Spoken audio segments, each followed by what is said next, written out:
Hi YouTube, it's me, Quetta. How are you? Yeah, gotta forgive me, my tooth hurts really bad. So I went to the dentist yesterday, finally, within a month. If you guys been following me, for the guys who's been following me, oh. So I have three ways that need to come out. This one, two on this side, one on this side, and one filling. But they wasn't gonna do anything yesterday. I demanded that they pull at least this one out so take the pressure off my head over here. So they did that. I sat there like a pro though. They stuck me like 4 times, and this lady was pulling and pulling and pulling, and she was pulling my teeth down, and I was just sitting there humming a song. But I felt it last night. But I don't take Percocets or anything. I just take ibuprofen. I'm a beast. My mama did it, and she had all hers pulled out and was in Texas like the next day. So I'm like, I can get some of her energy. I can do it. So anyway, my mom reminded me why I started this channel, and it's to tell stories and tell my story. But I had got caught up in the life and sobriety because in sobriety this is what I'm doing now. But I still have to tell y'all stories about what it was like, what happened, and what I do now. And what it was like, it was horrible. I mean, it was terrible. It had got to the point where I was doing drugs when I first started dancing in the club. I think I was 18 or 19.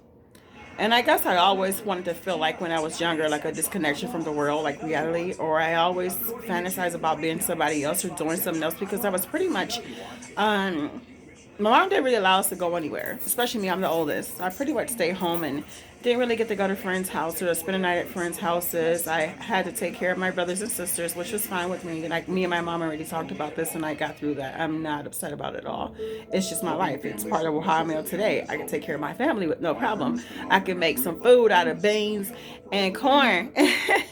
But yeah, so when I got old enough, I guess because I had Manda's dad. Mandy's 23. We stayed together almost 6 or 7 years. And then when I got out a little bit, like I had got a job, I had got a car, and I walked into a club one day to meet somebody that I had known, and it was a strip club. And I love beauty, I love glamour, I love the attention. And they asked me, told me I should dance, and I was like, well, I always wanted to dance, but not that kind of dance, like ballet, even river dancing, any kind of dancing. But I did. I went an audition, and when I went, it was nice. But it didn't. It wasn't nice when I started picking up drinking. I didn't need to drink to dance. I just drank, and I liked the way it made me feel. I never liked the way it tastes. I always liked the effects of the drinking. So I would drink Jack Daniels, and I would get on stage. I would make my money. And one day I saw a girl in the back. She was snorting powders. I think I told the story before. But my mom said start from the beginning, like she my sponsor. For my AA sponsor. But anyway, I liked the way she was. I like what she was doing. I like the way it looked. She was putting her hand in her nose like this, and then she was always like this. And I just thought that it was cute. I don't know. So I fell into that. I started doing cocaine at work. And then the first time I tried it, I liked the way it made me feel. I could dance for a long time. I could talk. I made more money. There go that false fantasy, that false thinking creeped in even back then.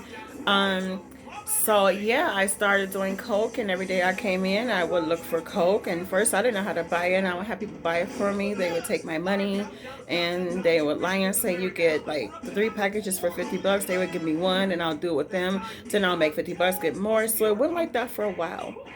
I met a bartender named Karen and a guy named Robert. He used to sit in the corner and snort his powder through a straw in a little envelope. And Karen smoked crack. I didn't know about crack. I knew about powder. So I had started kicking it with Robert after the club closed. And he was paying my rent. He would pick me up and take me wherever I needed to go. And he was there for me. But I didn't start smoking crack with him. I actually went to Karen's house. So she lived down the street from my parents, and she was a bartender at the club, the dance club that I worked at. And I asked her if she knew where to get powder from, and she told me no. But she was like, this is just like it. And it was a stem with a rock at the end. So when I first tried, I actually burnt my lips. I'm like, I don't want this shit. This is not going to work for me. I left. So I continued on my little journey with my powder when I can get it. And then one day I was with Robert, and he told me I could try it because we couldn't find any coke. So he said we can buy some hard, and it's just like coke. So I took a hit of it. You gotta hold it, all kind of weird shit. And it was like a rush. I really can't tell you now because I'm so disgusted with the crack that how it really made me feel. But I could tell you it's a chaser. You just want more and more and more and more. And first I was making the money. I couldn't afford to buy anything that I wanted. And then one day it was just like I worked just to buy drugs. I worked just to drink to get enough money to go home and buy my drugs, but it sent me on a real wild goose chase. Like I got to a point where I hated the feeling of wanting something constantly and having to work to get it and get it and get it. This is towards my end. When I first started doing it for like the first 4 or 5 years, it was just like, oh, it's fun to me. It's exciting. My mom used to hate when she said it was. I said it was fun doing drugs because it wasn't fun, and now I know what she meant. I did drugs for almost 15, maybe 20 years almost. I just finally got clean and sober 4 months ago and living in sobriety. And when I say living in sobriety, it's doing the work and just doing normal, regular things like changing my eating habits, getting dentist done, doing my work, going to therapists, talking to people, just being, a human being without drugs and alcohol. So, yeah. Um, but yeah, so I started smoking, and before I know it, I wouldn't even go home. I will be riding around with him trying to find it on the east side, which is somewhere I don't go. We would be all on the east side. I would turn tricks in the back of the van just to get it from guys I didn't know from anywhere. I wouldn't know them today if I'd seen them. Going home with all that guilt and that shame and dirtiness. I have my son Aaron, which is 11. I would leave him with my sister, and I wouldn't pick him up for days. When I was just going home with my son, buy him Jordans and hats, and getting in my little cars and just kicking it, going to buy clothes. Mandy, when I first started dancing, I had Amanda, and we lived over in the West Side, and I had her dad. But things fell apart with us, of course, because he was in love with me so much. And he wouldn't leave me for the life of him. But I just slowly, just the good mother and girlfriend and wife or whatever, the homebody, home wife that I always wanted to be, just was taken away real quick from drugs and alcohol. I can remember walking around the streets on some areas I didn't know where I was, just to see if I could find somebody who smoked or did what I did or drank. And wherever there was men at, I'm going to get what I want. And it was like that. Even when I wasn't drinking and doing drugs, it was like wherever there's a man, I could get what I want. Um, I don't know. After dancing, I pretty much just started being in the streets. Wherever it was, I was. Falling asleep on people's floors, couches, cars, selling myself, dealing with people I wouldn't deal with, selling myself for a little bit of nothing, just to smoke with people, being used, mistreated, not only by people but by myself, but to myself. I used and mistreated myself. Um, there's so many other stories, but I think I'm just gonna begin with where I started dancing and how and what happened to me. I got hooked on crack, and I got hooked on drinking, and I always needed a drink when I had to crack. I had to have a drink, and that's how I found out that I'm an alcoholic, because that was my drug of choice was alcohol. I keep looking at my clock as it says I have 10 minutes and 3 seconds, and this says it's 8. So yeah, I started with the bartender, and I started with the guy Robert, and from there Robert took me, and I pretty much stayed up under his wings. And after we had broke up or whatever you want to call that, I was just out by myself chasing it, and I chased it for 15 years. With so many on-demand movies, shows, a lot of things I've done. I didn't turn a trick in the graveyard.